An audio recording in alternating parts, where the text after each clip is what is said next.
Amém. Louvado seja o nome do Senhor. Estamos felizes porque mais uma noite, mais um dia nos deu o Senhor para estarmos aqui e adorar ao Senhor como igreja do Senhor que se reúne nesse lugar. E vamos iniciar a nossa reunião dessa noite com uma oração. Eu gostaria de pedir ao Márcio que orasse ao Senhor, pedindo ao Senhor para nos abençoar nessa noite. Por favor, irmão Márcio. Amém. Obrigado, Senhor, por mais uma oportunidade de estarmos nessa noite reunidos aqui. Vamos, Senhor, mais uma vez ouvir a sua palavra nessa reunião de Jesus. Que o Senhor seja cada vez mais nossa referência, Senhor, de tantas coisas que temos ouvido falar, mas que precisamos sermos renovados a nossa esperança pela tua palavra, Senhor. Então, esses dias de hoje, dos meus irmãos, que estão com alguns desafios, mas o Senhor, eu quero declarar que o Senhor é a nossa justiça. O Senhor não perde nada do controle. Por isso, Senhor Deus, muito obrigado por essa oportunidade de mais uma quinta-feira.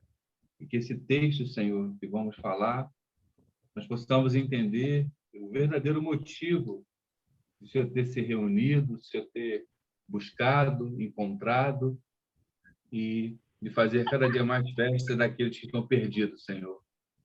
Muito obrigado por essa oportunidade, em nome de Jesus, Pai. Nós te louvamos nessa noite. Amém.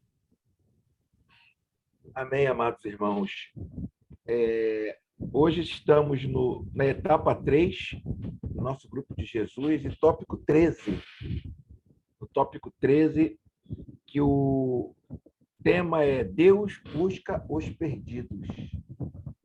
Deus busca os perdidos. E o texto base que nós iremos meditar nessa noite, nessa nossa reunião, é o Evangelho de Lucas 15, do 1 ao 7.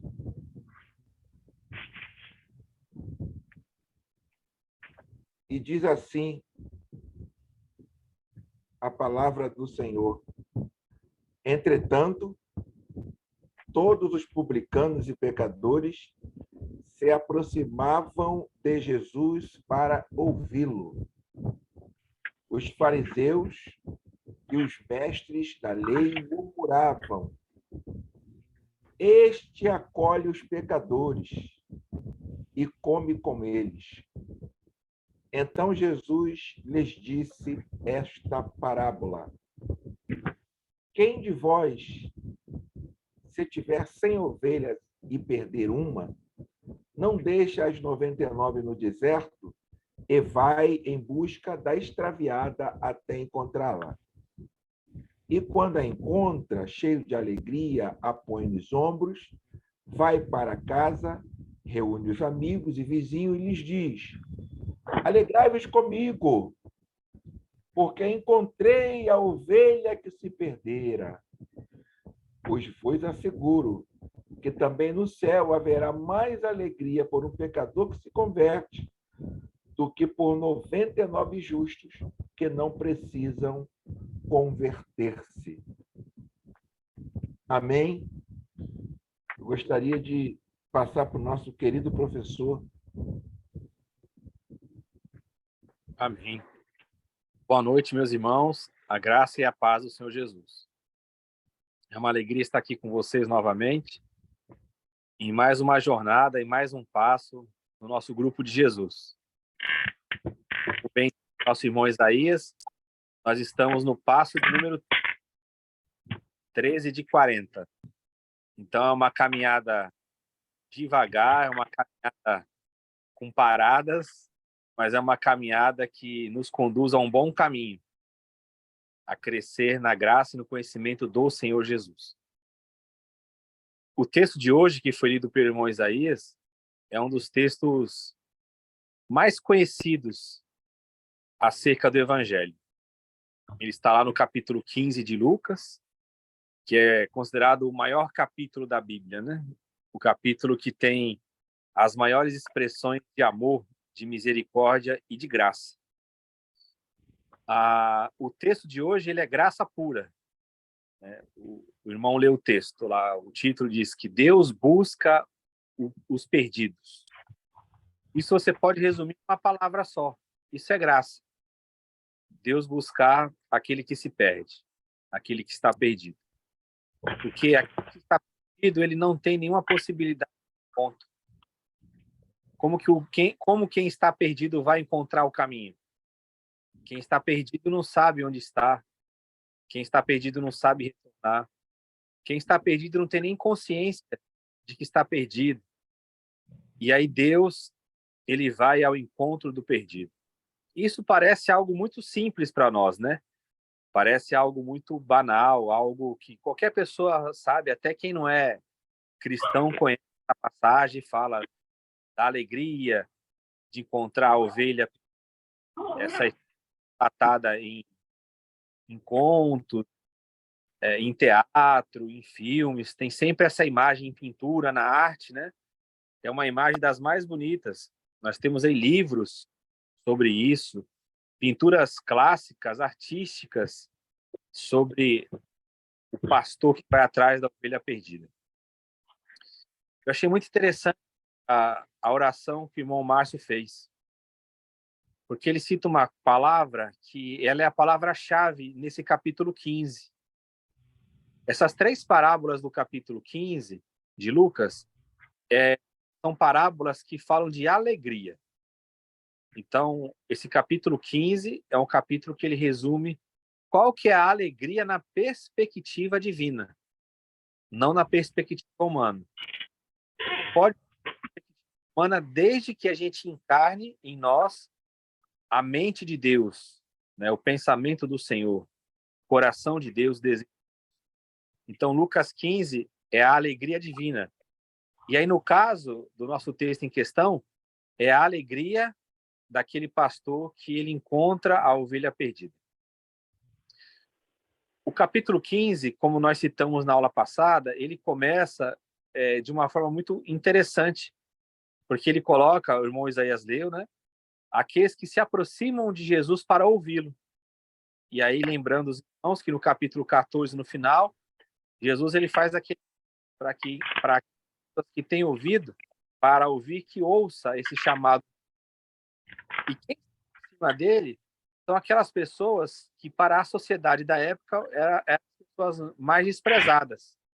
Os pecadores, os publicanos, as meretrizes, todas aquelas pessoas que eram descartadas pela sociedade, vistas como puras, pessoas dignas, são as pessoas que vão se aproximar de Jesus para ouvi-lo. E no meio dessas pessoas, e ali naquele ambiente, também existem aqueles religiosos que eles vão até Jesus, mas não para ouvi-lo, no sentido de aprender com ele, de ouvir o chamado do Senhor, mas no sentido de tentar pegar Jesus em alguma frase, em alguma palavra, tentá-lo mesmo, né? No sentido de tentar, como o inimigo faz conosco. Então, eles ali representam o que há de mais maligno nas pessoas, né? É aquele que se coloca para tentar o seu próximo, e naquele caso, era para tentar o próprio Deus encarnado, o Senhor Jesus. Aí Jesus começa, diante daquela multidão, daquele povo, ele começa a contar essas parábolas.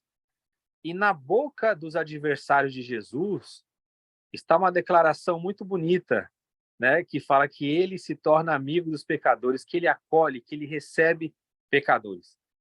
Essa é a maior declaração da graça. E ela está na boca dos religiosos, porque eles querem usar isso para condenar Jesus.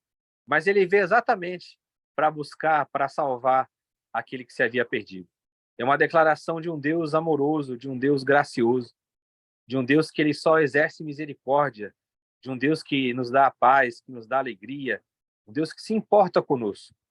E então Jesus, recebendo esse título, ele de maneira nenhuma ele rejeitava esse título. Isso era um título que trazia alegria ao coração do Senhor, porque ele veio mesmo buscar essas pessoas que a religião detestava, que o templo não aceitava, que os mestres da lei condenavam, Jesus, com seu amor, com a sua graça, ele vem buscar, e aí ele cita o caso da ovelha perdida.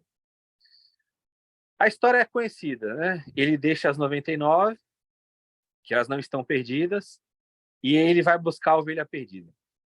Muita gente fala assim, ué, que amor é esse, né? Que deixa 99 e vai buscar uma só. Se fosse colocar num cálculo aí capitalista, num cálculo mercantil, perder uma em 100 estaria muito bom, né? Você tem 100, você perdeu uma, você ainda tem 99. Então, você seria alguém ali quase perfeito.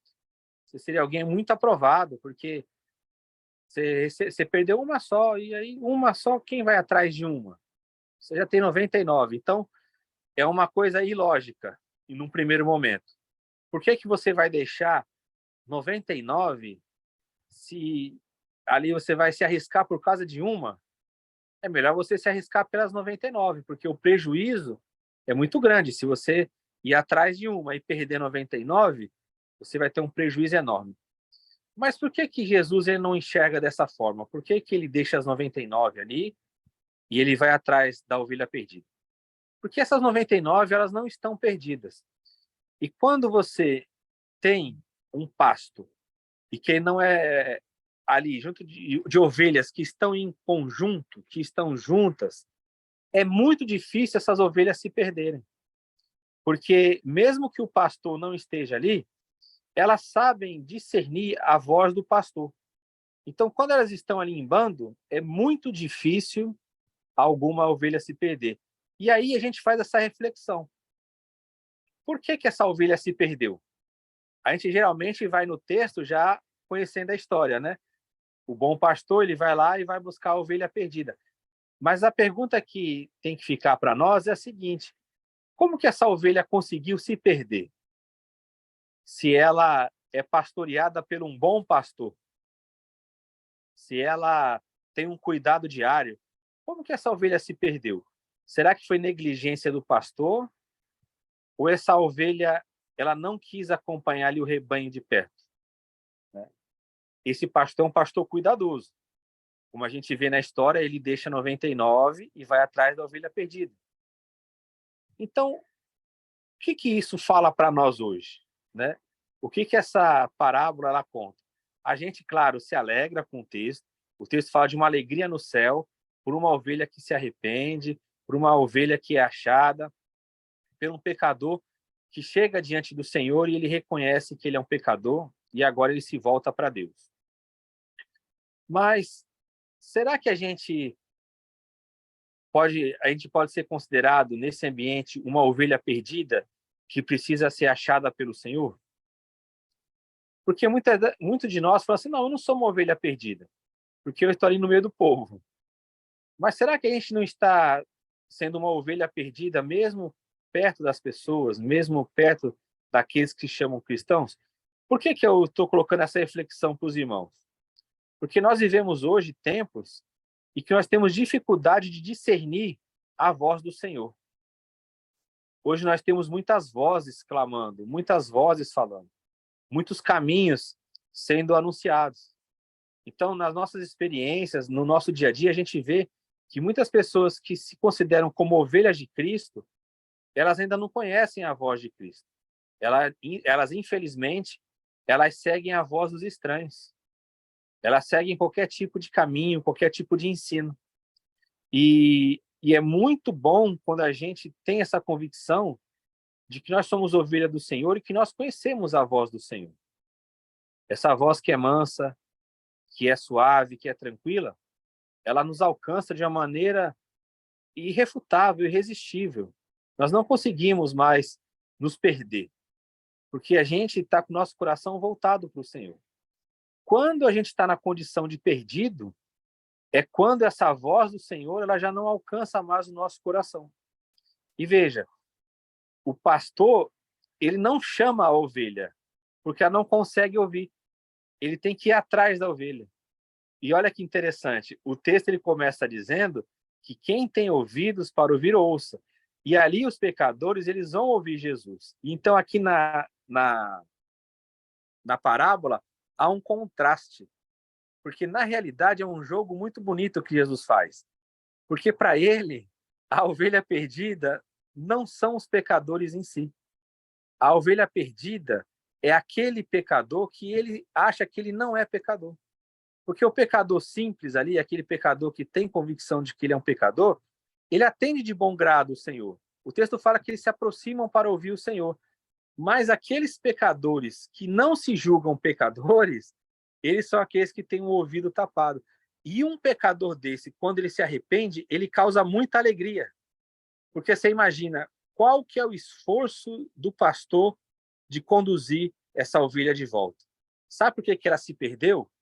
Porque essa ovelha, ela se achava salva. Ela se achava uma ovelha que tinha sido encontrada, mas na verdade não. Ela preferiu o isolamento a estar com as outras 99. E os religiosos da época de Jesus, eles eram assim. Eles preferiam o isolamento a estar com aquelas ovelhas de Jesus. Aquelas ovelhas frágeis, aquelas ovelhas que não tinham aparência, aquelas ovelhas que eram desprezadas, mas que eram amadas pelo bom pastor. Então essa ovelha, ela se afasta. Mas Jesus, ele é tão amoroso que ele vai buscar uma ovelha perdida assim. Nós vemos na vida do apóstolo Paulo, né? Como que ele foi achado pelo Senhor. Ele era uma ovelha perdida, mas ele era uma ovelha que ele se achava ovelha. Ele achava que ele fazia um trabalho para Deus. Ele se achava zeloso por Deus. Ele achava que ele cumpria toda a lei, que ele era irrepreensível. Mas aí quando ele encontra o Senhor, ele abandona tudo isso que ele tem de positivo para viver somente na dependência do Senhor. Então esse é o nosso chamado, né?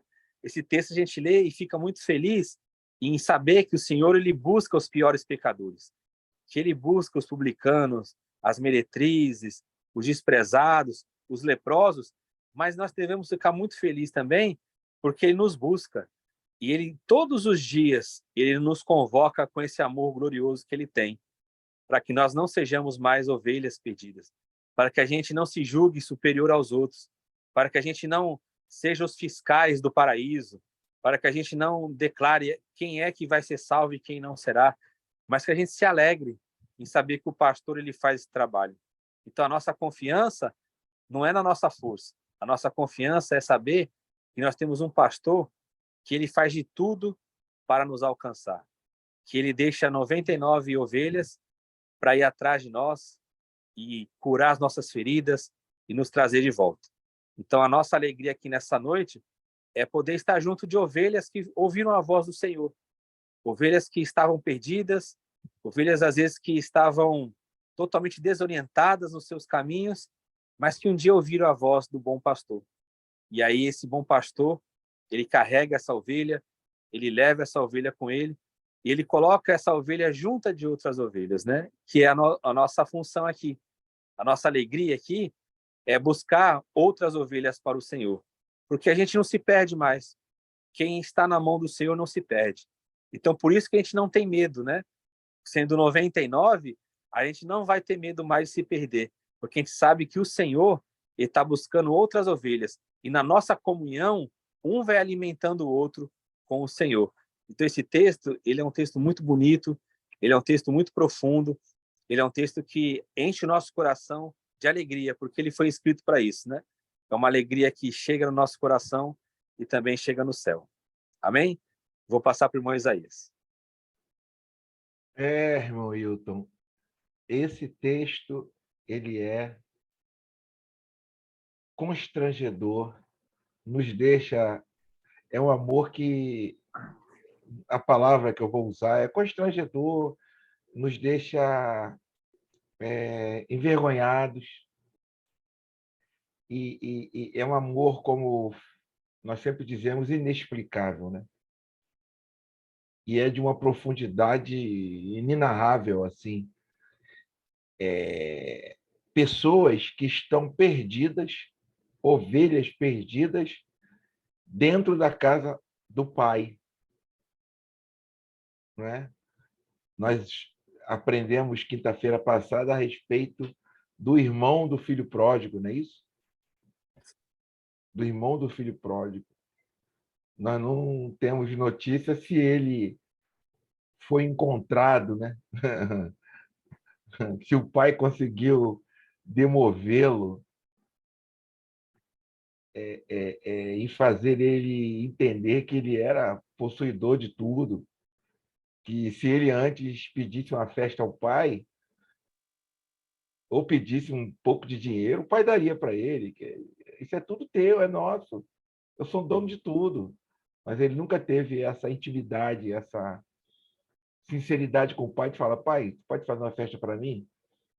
E quando o irmão dele faz isso, pega o dinheiro e vai embora, depois volta, o pai faz uma festa, ele joga na cara do pai. Então, essa parábola e essa passagem que nós estamos vivendo aqui hoje, que é Lucas 15, do 1 ao 7, você que chegou agora aí, Lucas 15, do 1 ao 7, essa, essa, essa, esse texto bíblico é muito profundo e eu gostaria de passar para os irmãos que estamos aqui, as irmãs. O último estudo foi maravilhoso, né? Houve uma participação muito deliciosa da irmã Sheila, da irmã Jacira e da outra irmã que estava, Wilton. Jusileia. Jusileia, isso. Foi muito bom. Os homens falaram pouco, e eu gostaria de ouvir a irmã Jacira, a irmã Sheila, a irmã Cissa, a irmã Márcia Brito, que se encontra conosco também, o irmão Márcio e o irmão Jorge Assis. Por favor, a irmã Márcia está até se conectando ao áudio aqui, ó. Com certeza ela vai falar. Pode falar, você que o Espírito Santo está tocando no seu coração, a respeito dessa parábola tão linda, desse amor absurdo de Jesus por nós, que eu tenho tanta coisa para falar, como aquela música do Roberto Carlos, eu tenho tanto. E vamos lá, gente. Cadê você, irmã Sheila? Cadê? A irmã Sheila gosta sempre de ouvir as explanações do irmão Wilton, porque ela sempre nos traz uma análise para o outro, por outro ângulo. Hoje ele focou nas 99. A irmã Sheila aqui no chat comentando. É isso aí, muito bom, muito bom. Se sinta à vontade, irmã Sheila. Vamos lá, irmão Márcio.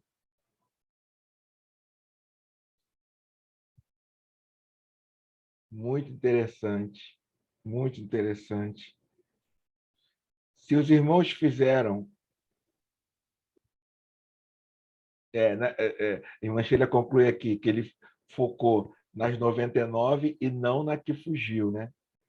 Não na que fugiu. Muito interessante. Vamos lá, irmão Jorge Assis. Ah, irmã Márcia, é a primeira vez aqui, irmão Wilton. Irmã Márcia é benção. Poxa. Seja bem-vinda, irmã Márcia. A irmã Márcia ela tem um conhecimento, Isaías, nessa área que você gosta de estudar, sobre as questões culturais, raciais. Poxa, Que legal. ela é muito fera. Você vai gostar muito de interagir com ela. Isso. E a respeito do que nós estamos estudando hoje aqui, da procura de um Deus amoroso que busca os perdidos, você utilizando essa questão racial, Wilton, tocando nesse ponto, eu me lembro que não sei se eu te mandei, do cristianismo africano, a respeito de uma estudiosa que ela diz que ela foi atingida, né, pelo Senhor, pelo amor do Senhor, pelo que a avó dela falava com ela, não é? A irmã Cissa está comentando aqui. Eu não imaginava que a ovelha perdida seriam os religiosos.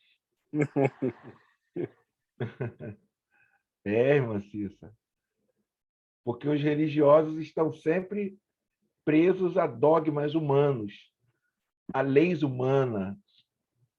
E dogmas, leis humanas, elas servem como um muro com a simplicidade do Jesus da cruz.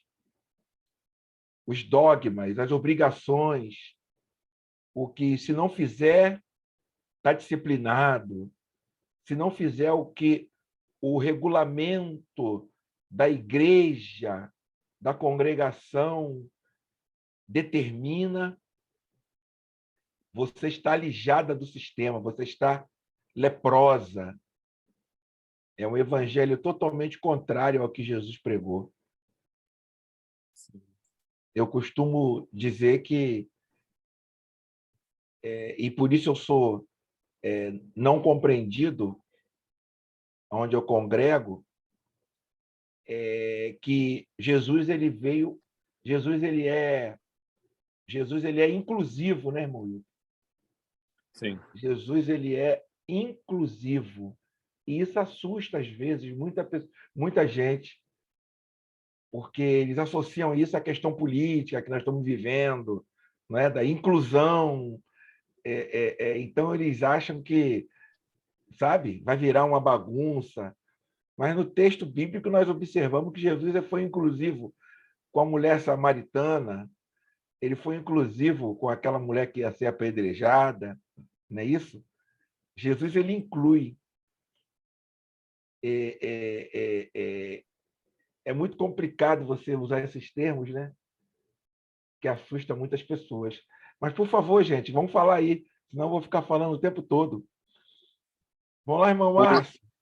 Essa questão do perdido no Evangelho é muito interessante, porque usaram para Jesus essa questão de ele não cumprir o Salmo primeiro, né? O Salmo primeiro era o salmo por excelência ali da religião, porque e fala, né, naqueles degraus, né, tanto do bom caminho como do mau caminho. Então os religiosos eles se julgavam aqueles que estavam no bom caminho, e quem não seguisse o caminho conforme eles andavam, eles excluíam. Como você fala da inclusão, né? Jesus, quando ele curava as pessoas, quando ele transformava a vida das pessoas, ele incluía essas pessoas na sociedade. Mas para os religiosos não tinha como incluir, porque o templo já excluía. Então, claro que Jesus não conseguia incluir essas pessoas no templo. O templo era um local de exclusão total. E aí ele começa a operar isso nas casas, ele começa a operar isso nas praças, nas ruas. E é muito interessante porque quando o reino de Deus chega para esse anúncio de buscar os perdidos, quem traz o reino, o anúncio do reino, é o João. O João começa a batizar, e aí as pessoas começam a migrar lá de Jerusalém até as margens do Jordão, né? O Jordão ali não é esse deserto como a gente imagina nos desenhos, né? Um local que não tem ninguém, muito pelo contrário. Ali era um local de tráfego de pessoas, né? E ali o João ele começa a pregar o arrependimento. Só que olha que interessante, quando as pessoas se arrependiam dos seus pecados, o que acontecia? Você não precisava mais do templo. O templo deixou de ser necessário. E isso piora em Jesus, porque quando Jesus está lá em Marcos capítulo 2, quando ele cura aquele moço que é trazido pelos seus amigos, né? Eles colocam ele lá em cima do telhado, é a história que os irmãos já sabem. Ele fala assim, filho, os teus pecados estão perdoados.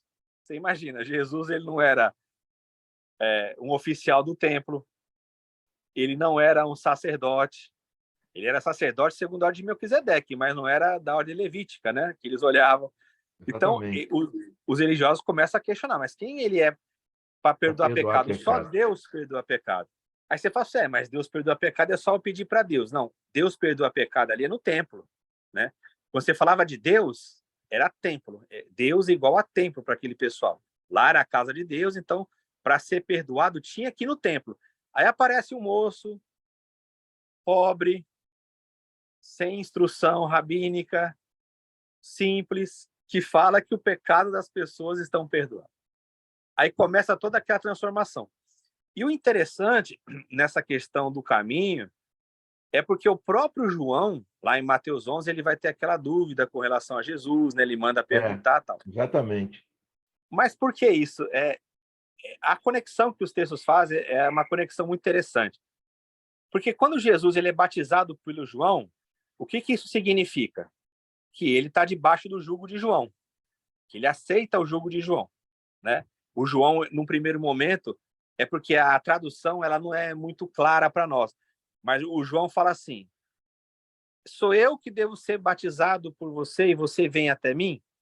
Só que nessa passagem, quando ele fala isso, a gente fala assim, olha que bonito, né? O João está sendo humilde. Mas o texto ali, se você olhar, ele fala assim, que ele tentou proibir Jesus. Ele se coloca como um adversário de Jesus para que Jesus fosse batizado. Só que como que você lê essa frase, você imagina assim, o João ele foi humilde, então ele não quis ser, ele se intrometeu nesse caminho porque ele eu não quero batizar o senhor não, o senhor que tem que me batizar. Só que a palavra que é usada ali como impedidor, ele se coloca ali, né, ele tenta proibir Jesus, é uma palavra que é a mesma utilizada para o caminho dos adversários de Jesus. São aqueles que tentam impedir Jesus de fazer o que ele tem que fazer. Porque se você olhar, ele está tentando impedir Jesus de cumprir a justiça. Porque Jesus fala assim, convém cumprir a justiça. Então ele se coloca como um homem que vai tentar frear Jesus ali. É porque a gente exalta muito João Batista, porque o próprio Cristo fala que dentro do nascido de mulher não tem ninguém maior que João, que é uma outra questão de tradução também. Porque se você pensar dos nascidos de mulher, Jesus era nascido de mulher. Né? Jesus não nasceu da sombra, não nasceu da árvore, Jesus nasceu de uma mulher. Então, aí Jesus fala assim, mas no reino de Deus, o menor é maior. A gente fala assim, tá vendo? Qualquer pessoa no reino de Deus é maior que João, porque João é maior dentre os nascidos de mulher, mas é o menor no reino. Isso é uma questão de problema de tradução. Porque o menor ali, quem era? Era Cristo, o texto. Se você pegar, principalmente as Bíblias numa linguagem alemã, você vai ver isso muito claro. Porque por que as pessoas consideravam Jesus como menor? Porque ele foi batizado por João. Então, isso é claro, ele está aceitando fazer parte da escola joanina. Só que olha que interessante, Isaías e irmãos. Quando Jesus é batizado por João, aí tem aquela voz do céu que fala assim, este é meu filho amado, em quem me comprazo. Quando Jesus ouve isso, o que o texto fala? Que o Espírito Santo leva Jesus não para seguir o João. Você vê que existe uma ruptura ali. Porque o João, mesmo sendo um homem de Deus, o João carregava em si uma mensagem de juízo ainda.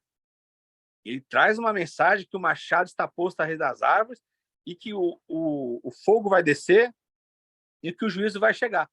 Só que quando ele é batizado e o céu se abre, Lucas é o único que vai dizer que Jesus orou, né? Jesus orou, o céu se abriu. Quando o Espírito Santo vem sobre Jesus, nessa maneira econômica, não na essência, né? Porque Jesus ele já era do Espírito Santo, mas nessa questão do poder, Jesus ele não fica com João, existe uma ruptura ali. Você vê que o Espírito Santo conduz Jesus para onde? Para o deserto, para ele ser tentado. Ou seja, rompeu com João, porque o reino de Deus é uma coisa totalmente nova. E a lei e os profetas vão até João. Por que eu estou falando isso? Porque o próprio João, ele não tinha essa dimensão. Aí o que acontece? Jesus está começando a incluir essas pessoas.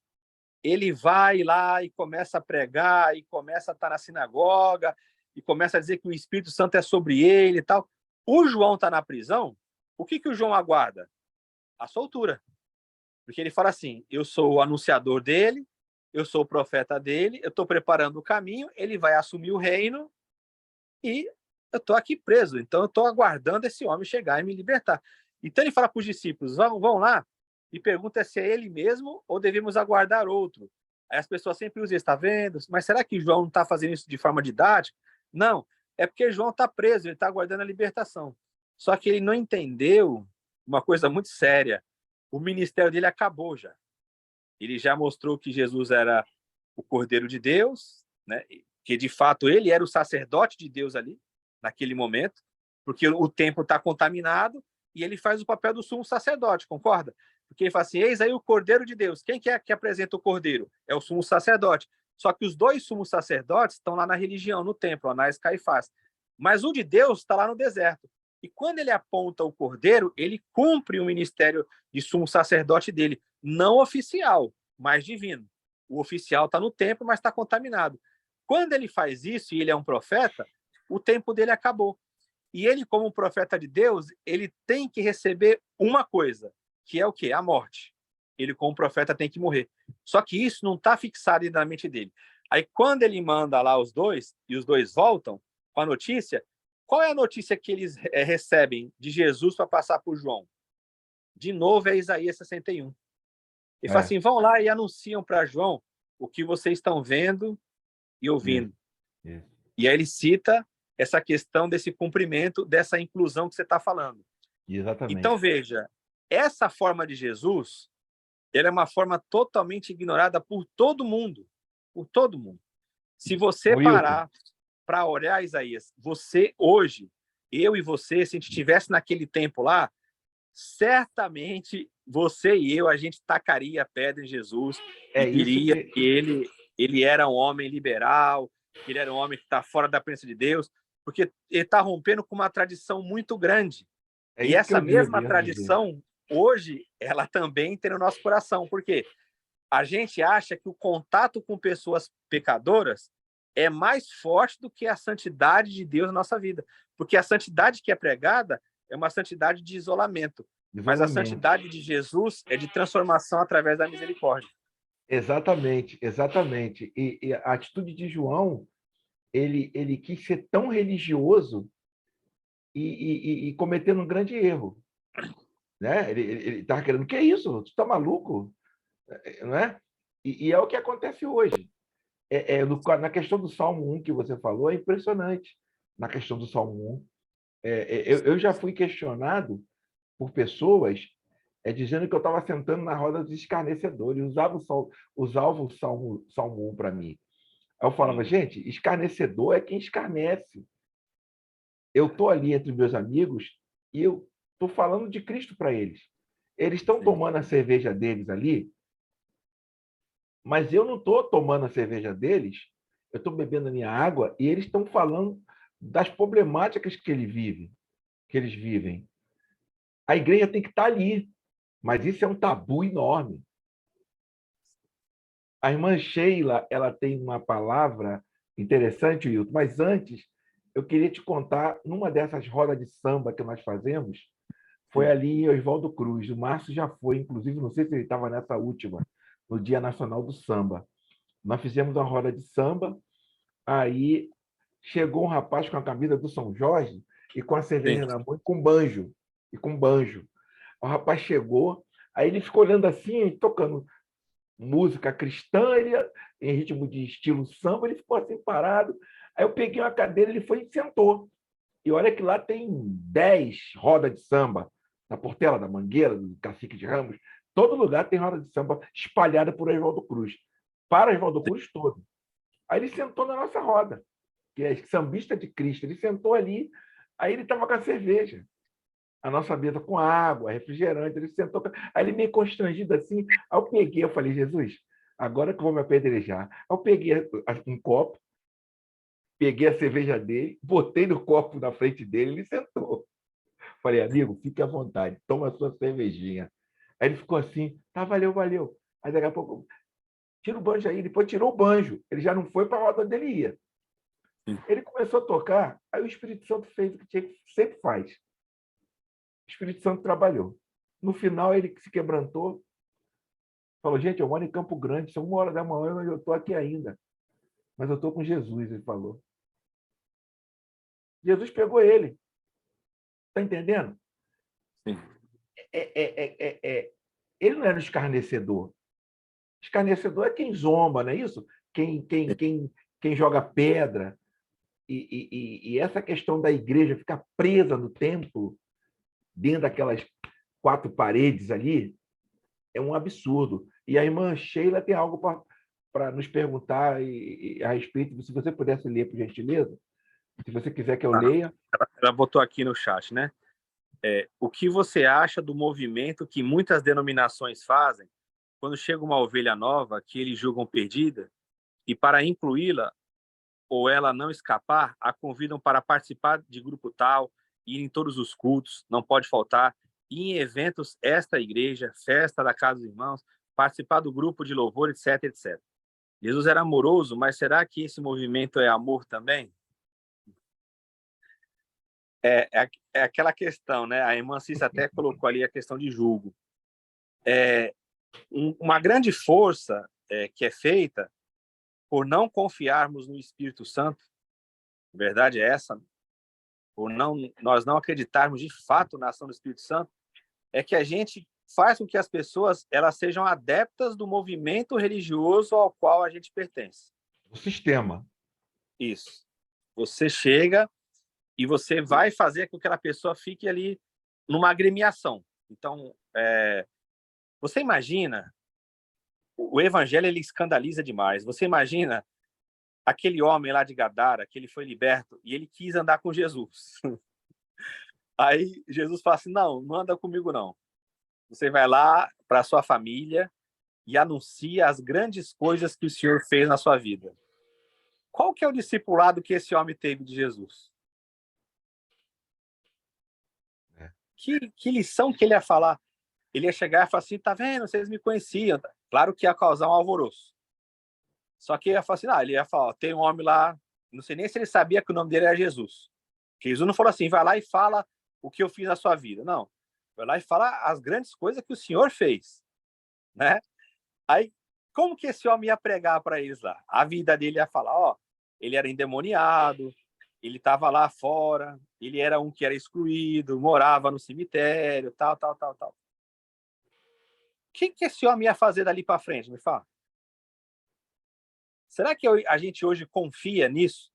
Que uma pessoa que tem um encontro com Jesus verdadeiro, ela é guiada pelo Espírito Santo, ela nasceu da água. No poder restaurador. Sim. Então, é o que a Sheila falou. Aí, o que a gente faz? A gente vai colocando as pessoas nas atividades e a gente transforma as pessoas em ativistas, né? E você vê sempre as mesmas reclamações. Não tem avanço. São pessoas que, quando vão conversar com você, elas sempre trazem problemas. É difícil uma pessoa que vive assim, ela chegar e falar assim, ô Isaías, eu vim aqui orar por você, que eu estou tão feliz com Jesus. Não tem. Eu participei de uma reunião no local aí, agora nessa semana, que a palavra começou a entrar nessa questão financeira. Aí entrou no assunto de 1 Timóteo 6, se você tem o que se vestir, o que você comer, esteja com isso contente. Só pela leitura do texto. Aí uma pessoa chegou e falou assim para mim, mas falou assim, na maior naturalidade, eu achei muito interessante. Ela falou assim, olha, eu não sou contente não com isso. Eu queria ser rica. Aí, engraçado que o texto, na sequência, ele fala exatamente isso. Paulo fala a Timóteo, querem ser ricos, caem em tentação, né? O amor ao dinheiro é a raiz de todos os males e tal. Aí, mesmo lendo o texto, a pessoa que é cristã, casada com, vamos usar a linguagem, com um obreiro, está mais de 40 anos frequentando denominação, ela falou assim, não, a minha alegria não é isso, não. Aí eu fiz uma pergunta-chave ali, que até as filhas dela depois ficaram bem chateadas com a resposta dela. Eu falei assim, tá bom, a senhora então está declarando aí que a sua alegria não é Cristo? Aí ela parou, olhou e falou assim, olha, é muito fácil falar que é Cristo, mas eu falo para você, eu não tenho hoje alegria na minha vida. Aí eu fiquei quieto, falei, opa, passou do ponto, eu não tenho que falar mais nada, porque ele não é um caso de debate. É uma pessoa que se diz cristã e que afirma que a alegria dela não é Cristo. Jesus. Aí as filhas dela falam assim, mãe, não fala isso não. Aí eu recriminei as filhas. Eu falei, não, deixa sua mãe falar. Porque não adianta nada você esconder isso ser uma realidade. A sua mãe está sendo real. O que a sua mãe precisa é do novo nascimento. Mas ela está sendo verdadeira. Ela é uma pessoa que está ela está dentro da casa do pai, ela é a filha que ficou na casa.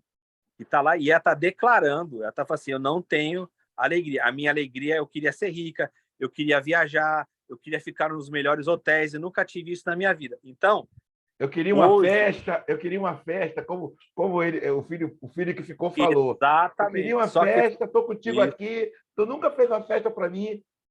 Mas, Isaías, ela é uma pessoa que eu vou falar para você, a chance de o senhor alcançá-la é grande, sabe por quê? Ela é sincera. Isso. Pior é as pessoas que não falam. São as pessoas que vivem essa realidade, mas não falam. E, Hoje eu falo para você, é difícil você encontrar hoje um cristão que se diz cristão, que ele chega perto de você para comunicar uma coisa boa. É sempre o que a irmã Cissa falou, é julgo. Ah, eu estou cansado. Olha, onde eu congrego, eu não aguento mais. Olha, eu não tenho... Não tem essa vivacidade do espírito, não tem mais essa alegria, não tem.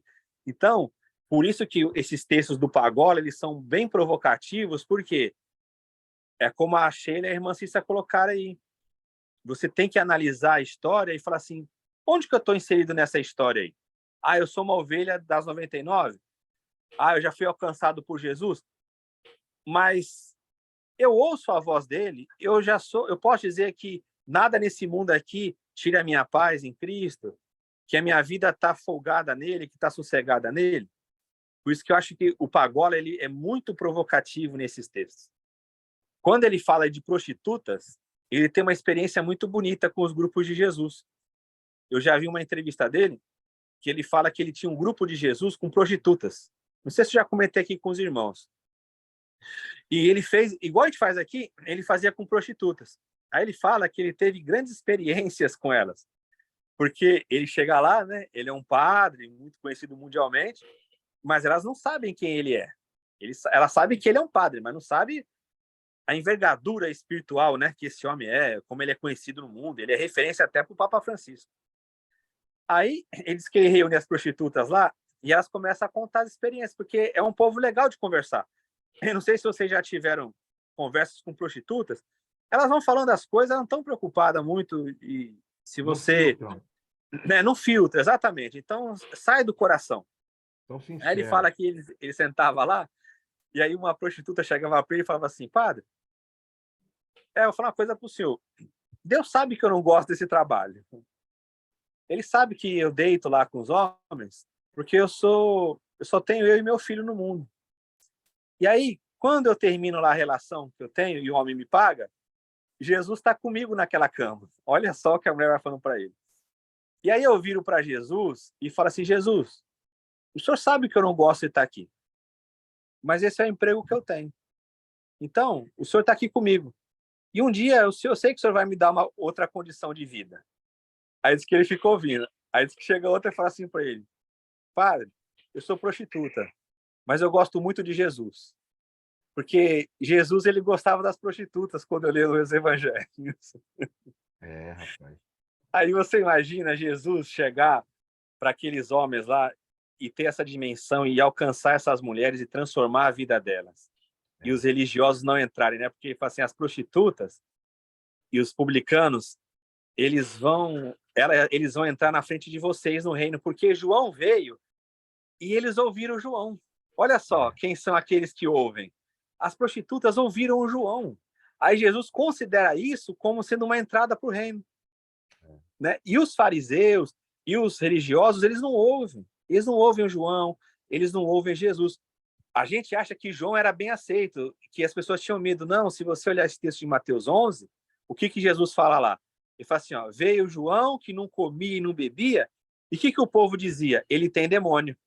O povo já admitia que ele tinha demônio. Aí Jesus vinha... Exato, os crentes da época, o religioso da época. O Jesus que comia e bebia também não servia. O que Jesus está mostrando ali? Para o religioso não adianta. Você pode levar um padrão que você não come, não bebe, não vê televisão, não vai na praia, não joga bola, não ouve música do mundo, não vai servir. Aí se você é uma pessoa, o Isaías, que toca lá com o pessoal um pagode do reino, que vai no jogo do Flamengo, não, também não serve. Então, para o religioso, não vai servir, sabe por quê? Não, esse cabelo, o cabelo de Isaías, o cabelo. Rapaz, é impressionante. É porque eles não têm ouvido para ouvir. Você imaginaria? Picuinhas. Você imaginaria você fazer um grupo de Jesus com as prostitutas? É o que você falou. A gente tem que levar o evangelho para todas as pessoas e confiar que o Espírito Santo vai alcançar. Só que aí cai na questão da irmã Sheila. A minha meta não é levar para Jesus, é levar para a minha organização religiosa. Aí eu faço o convite, tem culto lá na minha igreja. Então eu quero levar as pessoas para onde eu estou e não levar para Cristo. Por isso que você vê essas passagens da Bíblia, de fato você fala assim, Então, a gente tem que ser presbiteriano mesmo. E falar assim, ó, essas coisas só aconteciam naquela época. Hoje a Bíblia está fechada, então a gente segue aqui a Bíblia sem acreditar em milagre, sem acreditar nos dons, sem acreditar em nada. Leva lá para a organização religiosa e vai ensinando até a pessoa se converter. Beleza, eu aceito, porque essa pessoa ela está sendo sincera. Agora, para quem fala, não, aquilo que aconteceu no Evangelho acontece hoje, é uma falácia, não acontece, porque a pessoa não acredita no poder transformador do Evangelho, não acredita. Ela tem que botar na formatação dela. Só que quando você coloca na formatação dela, você replica um modelo de uma vida que é totalmente contra o Evangelho. Porque para essa pessoa, servir a Jesus é ver uma vida triste. Essa é uma pessoa que fica olhando a vida dos outros. Essa é uma pessoa sempre amargurada. É sempre uma pessoa esbaforida. É sempre uma pessoa que conta as misérias. É uma pessoa que você chega perto dela e você fala, se ser cristão é isso, eu não quero. Se para herdar o reino de Deus você tem que viver essa forma, não bate com Jesus, porque Jesus não era assim. Não. Jesus comunicava com as pessoas, transformava as pessoas, porque ele veio trazer vida e vida e abundância. Irmão Wilton. Antes que... Eu creio que as irmãs estão querendo falar. Irmã Márcia, quer dar uma palavrinha a respeito? Irmã Márcia, por favor. Queremos ouvir a voz da irmã. Rapaz, irmãos, deixa eu tentar... Como é que eu faço para abrir a câmera? Já aqui? Estamos ouvindo, já estamos te ouvindo. A gente tá. Vê se tem Vocês estão me vendo? Não. Vê se tem um ícone de uma câmera aí, Márcia. Tá, porque tá aqui... Bom, eu não tenho muita intimidade com o Zoom, né? Eu uso muito o a Meet, voz tá então... ok. A voz tá perfeita. É do lado do microfone que você abriu. Espera aí que eu vou abrir para você.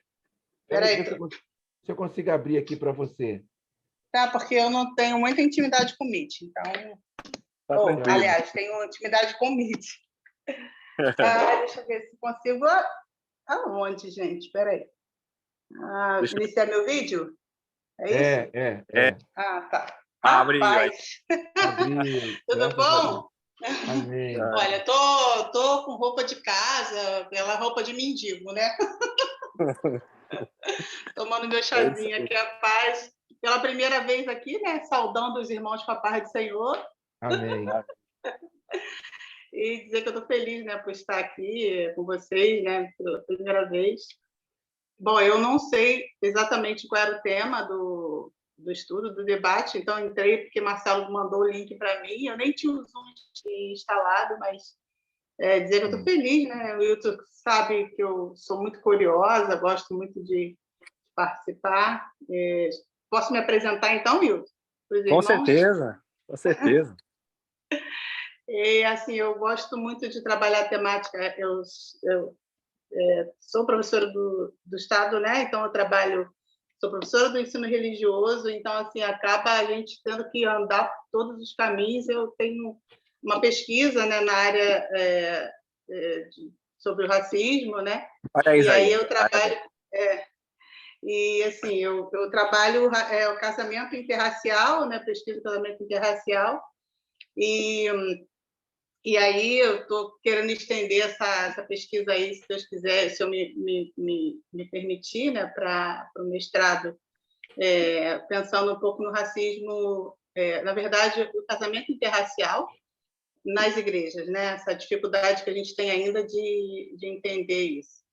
E, assim, estou aí trabalhando e sempre muito curiosa, mas estou muito feliz assim, por ser recebida aqui nessa noite.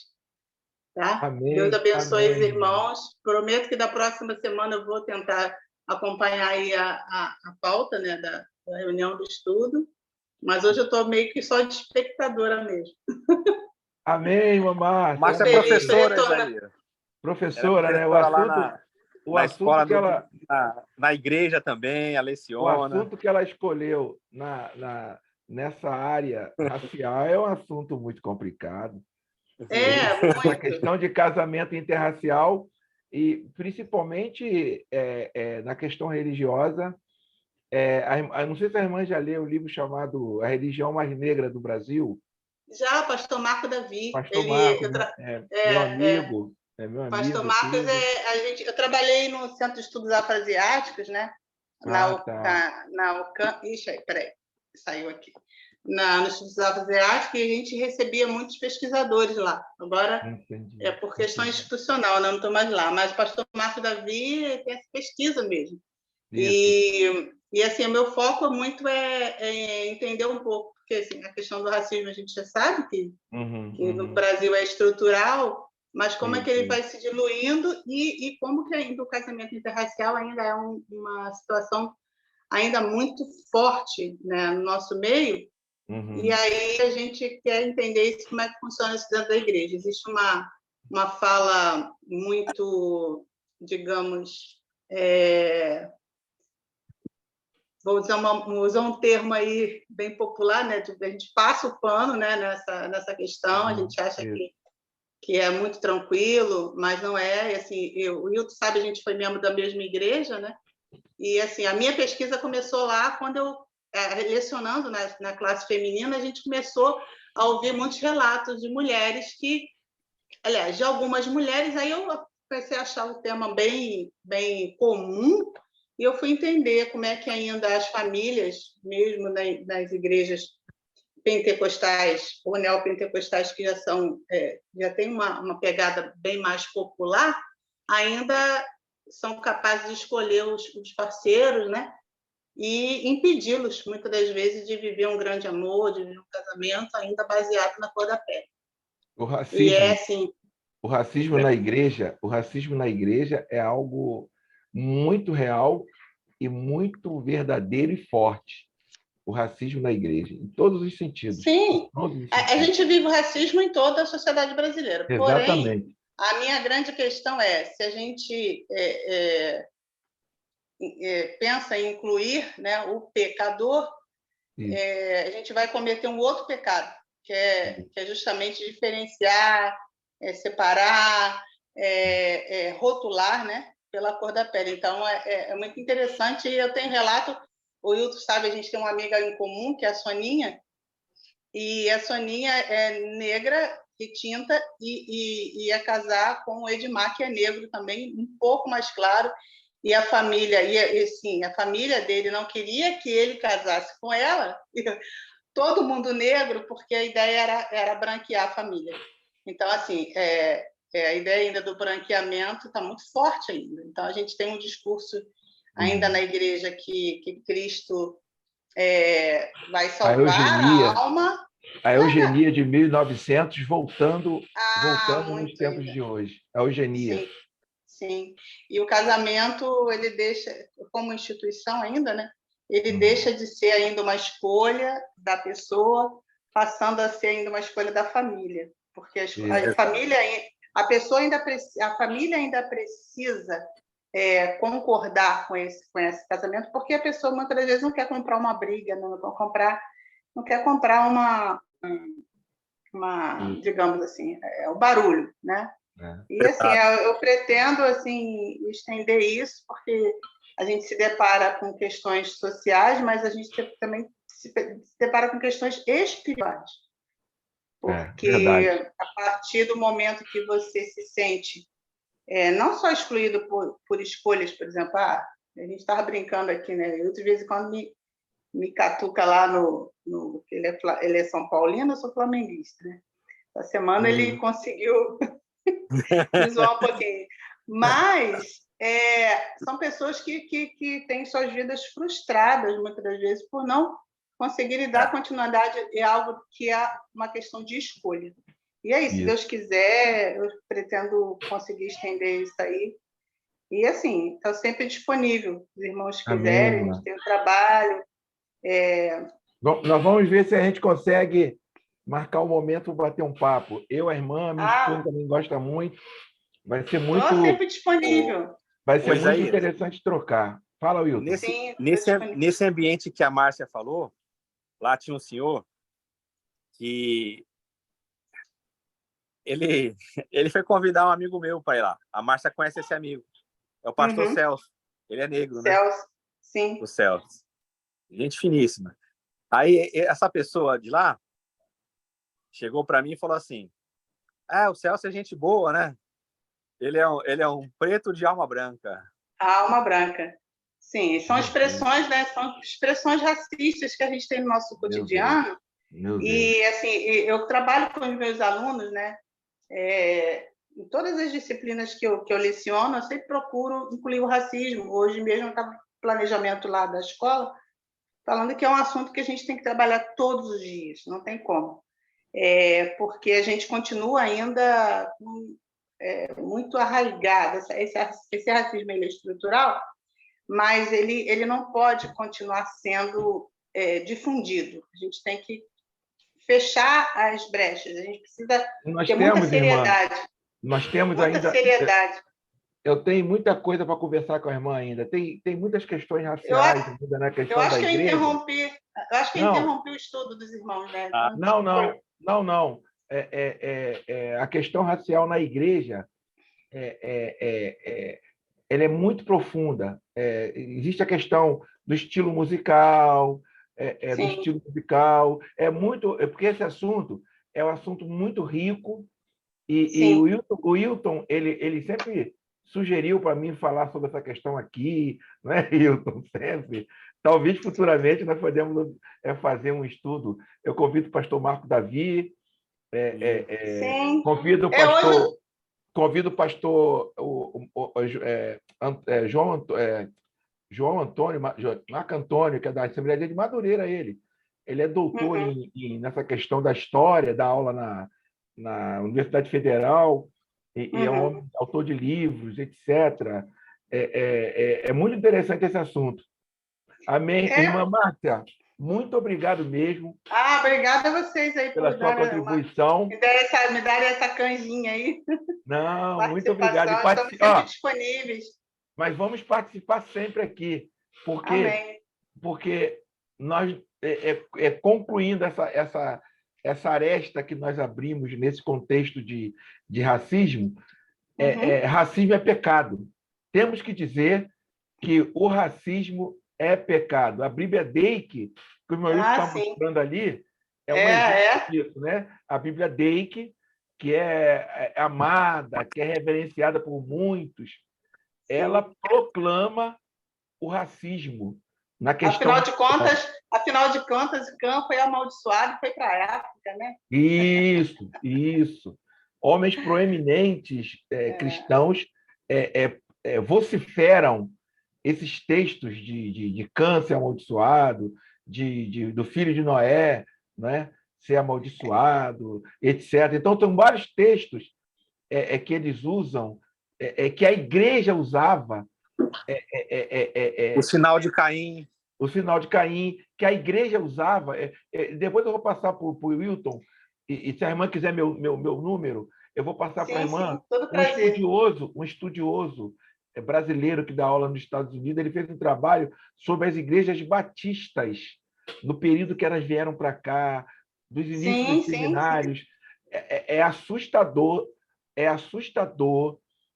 assim.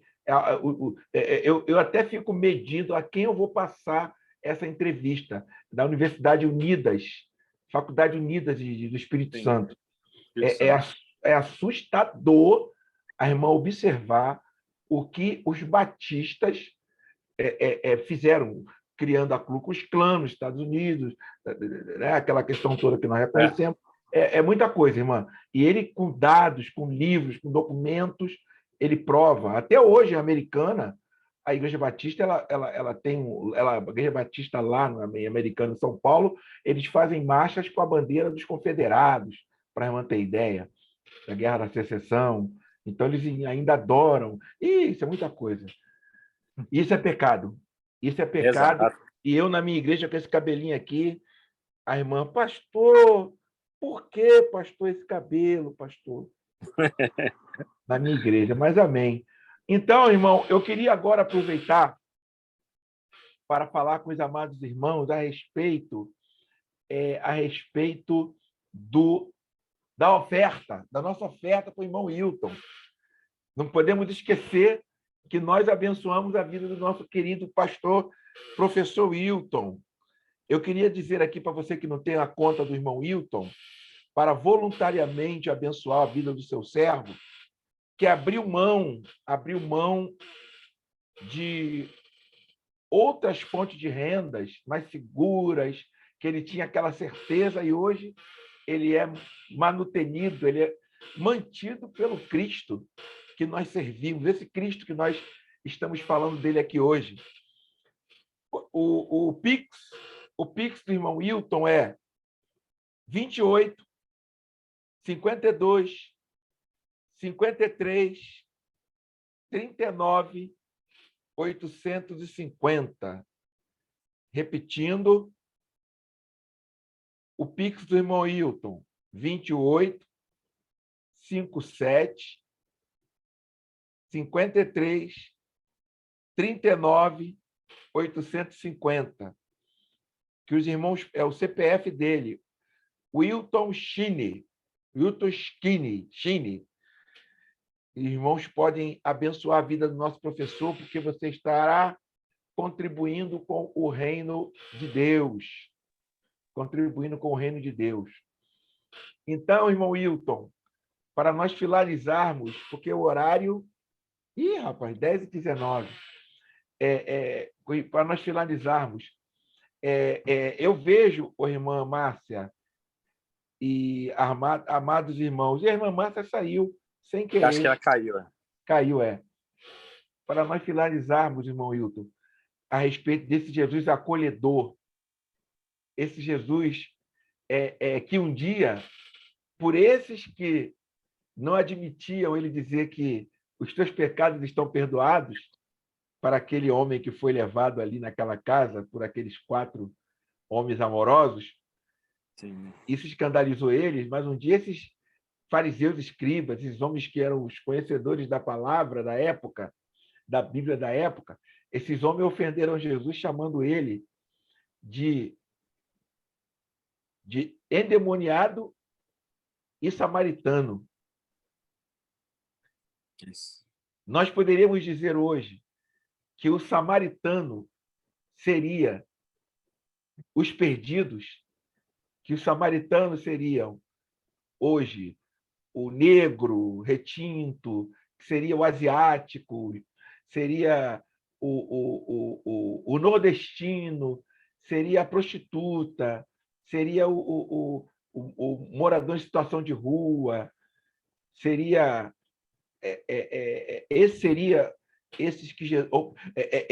esses samaritanos de hoje, irmão Hilton, que Jesus, na hora de responder, Jesus não disse: eu não sou samaritano nem endemoniado.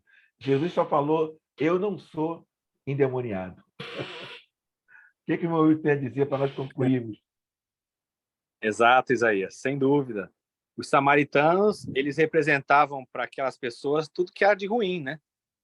Era o herege da época, era o mestiço, o miscigenado, quem era misturado com outros povos. Então, é bem colocado isso. Se a gente fosse trazer para a nossa linguagem atual, todo aquele que não pensar igual a nós, que não tiver a mesma cosmovisão, né, a mesma visão de mundo que a gente, é samaritano.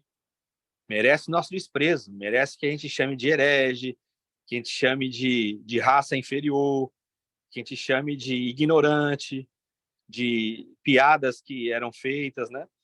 Eu não sei se a Sheila lembra, só para falar rápido para vocês, você vê como que a gente teve um avanço, né? Ainda está muito longe do ideal, mas a gente já teve um avanço, graças a Deus. E isso aí eu creio que seja a participação do Evangelho, a participação dos irmãos que militam nisso, né? Tem uma música de um grupo chamado Grupo Ira, não sei se vocês conhecem esse grupo, Grupo Ira, né? E uma música deles muito conhecida, dos anos 80. Depois vocês procuram no YouTube, chama assim Pobre Paulista, o nome da música. E a gente que era paulista, não sei se a Sheila lembra dessa música, a gente ouvia e assim, a gente achava engraçado, tal, na nossa fase de adolescência, né? E depois você para a Sheila tá falando que ela lembra. Aí depois, hoje, você analisando a letra, você fala: meu Deus, né? Como que eu não percebia o que estava sendo falado na letra? Tanto é que até entrevistaram lá o pessoal do IRA hoje, e aí eles falam assim: não, a intenção não foi ferir ninguém e tal, o cara tentou dar uma saída. Mas se vocês pegarem a letra, é uma música muito conhecida da época, a Sheila tá lembrando. A letra falava assim: eu quero ver gente da minha terra, eu quero ver gente do meu sangue, não quero mais ver essa gente feia, não quero mais ver esse povo ignorante. Pobre São Paulo, pobre paulista. Então era uma forma de elitismo, né? Era uma forma de você não aceitar as pessoas que vinham de fora. Principalmente na época, a luta era contra os nordestinos. Teve aquela questão lá da Luiza Erundina, né, que assumiu a prefeitura de São Paulo, era mulher e nordestina. Então são coisas que estão muito no nosso dia a dia, né? As piadas, as brincadeiras, o pessoal fala, isso não vai ficar muito mimimi também. Mas é aquilo, a gente não sabe o quanto isso ofende uma pessoa, o quanto isso é doloroso. O problema com forasteiro,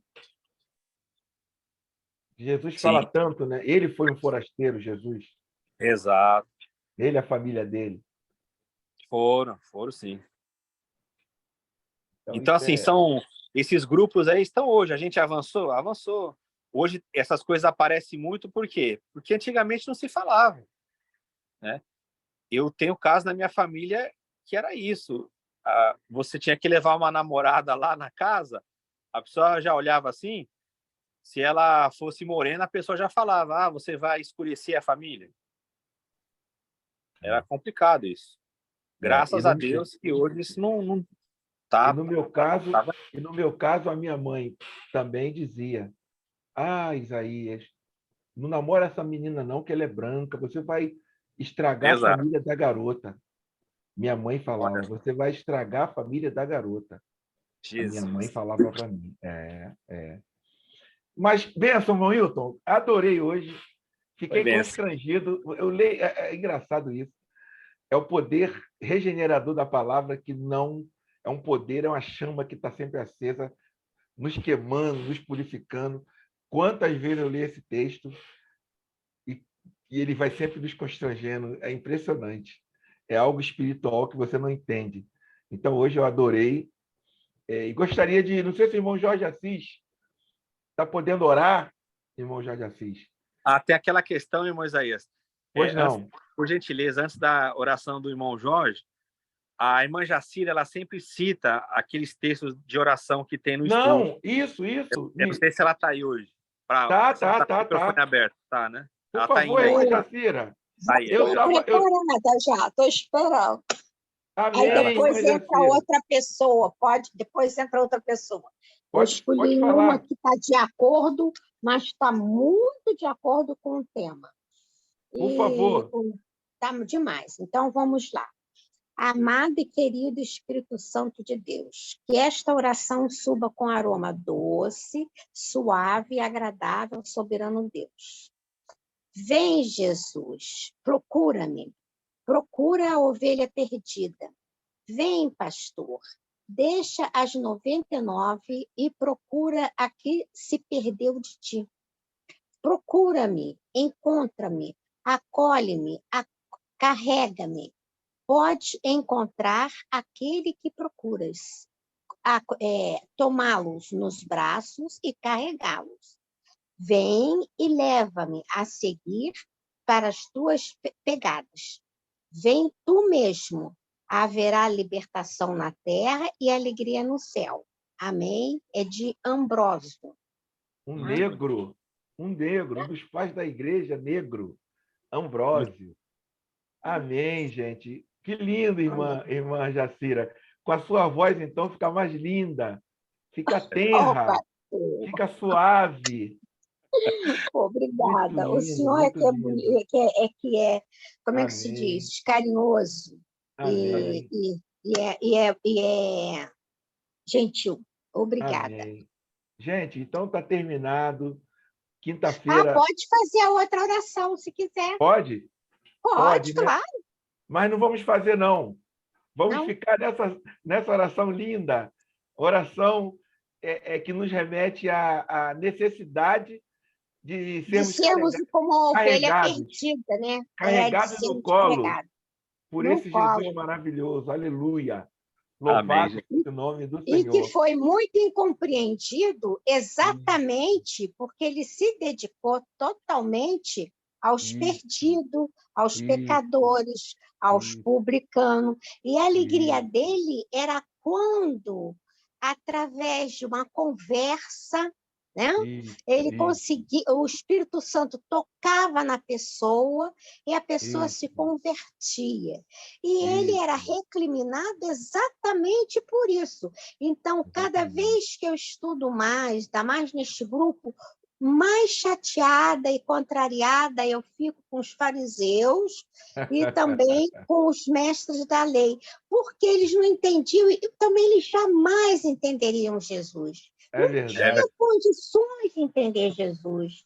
é Jesus era verdade. tudo aquilo que nenhum profeta foi, que ninguém tinha feito. Jesus era sub generis, então tá aí, não tem igual.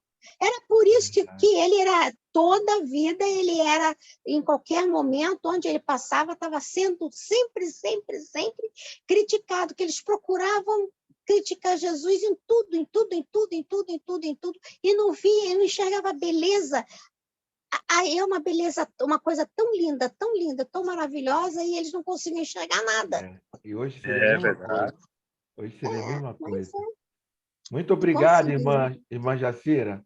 Beijo no coração da irmã Sheila, do Tá. irmão Jorge Assis, que mandou uma mensagem aqui. Que quinta-feira possamos estar aqui de novo, nesse espírito de adoração Aleluia, Jesus. e de Muito obrigado. reconhecimento ao Senhor, tá bom? Beijo Tá. para todos! Um abraço Amém. aí para todos. Um abraço, pastor. Um Paz. abraço, pastor Ok. Hilton. Outro. Amém. Fica na paz, Abraço, gente. Sheila.